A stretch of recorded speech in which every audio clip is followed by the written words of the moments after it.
Ассалаумағалейкум, құрметті көрермендер. Бүгін 2018 жылдың 5 маусым күні. Көп болды видео түсірмегелі. Қол тимей кетті. Алматыдан ауылға көшіп келдік.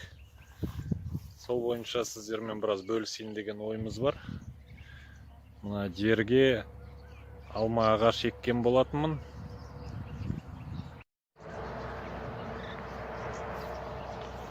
Мынау 49 жыл мемлекеттен жалға алған жерім.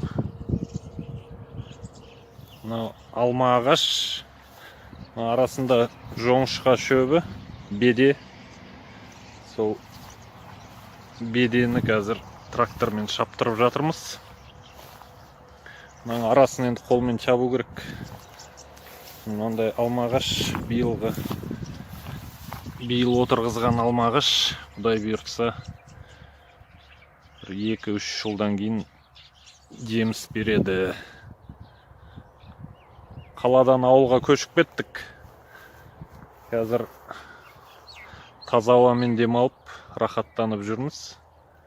Биыл өзі жауын шашын көп болды. Жоңышқа шөбі жақсы шыққан сияқты болды. Енді ауылдағы өмірдің бір плюсы таза ауа, кең жер, квартплата деген нәрсені төлемейсің. Кішкене сол жағынан эконом. Одан бұйыртса қазір бір кішігірім мал қора салып жатырмыз. Бұйыртса мал шаруашылығымен осы бақпен айлансамыз ба деген ойымыз бар. Осындай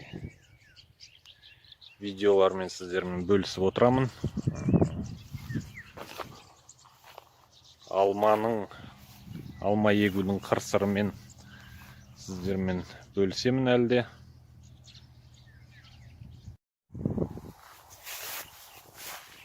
Бұл алмалар Алматы облысы Еңбекшіқазақ ауданында отырғызылды. Көшеттерді Жамбыл облысы Мерке деген ауылдан алып келдік. Сол жерде жаңағы көшет отырғызатын, көшетті калировать ететін питомник бар екен. Биыл көшеттің бағасы 400 теңге болды. 400 теңге. 5000 түп алма отырғыздық.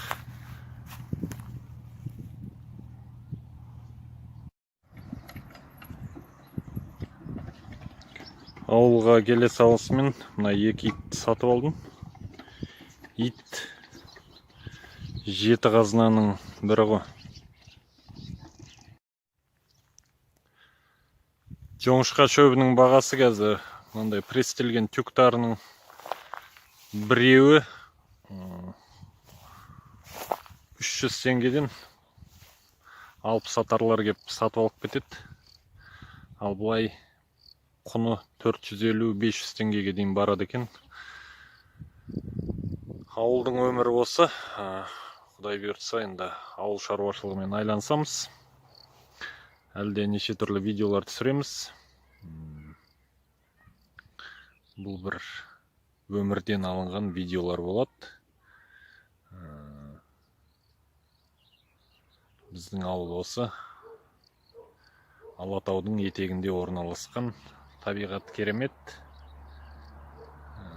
Соңғы 5 жыл қалада тұрып, өзіңді бір түрмеден шыққан адам сияқты сезінеді екенсің. Ауылға келсең, ауылды сағынады екенсің. Жоңышқа шөбін шабатын кез осындай гүлдеген кезде шаппасаң, одан ерте шабуға болмайды екен. Осы шөптің гүлдегенін күтіп, ауылдағы адамдар жоңышқаны гүлдеген кезде шабады. Мынау сол баяғы кеңес өкіметінен қалған техника, трактор, артында тырмасы бар. осындай тырмамен шөпті тырмалап престеуге дайындайды, нығыздауға.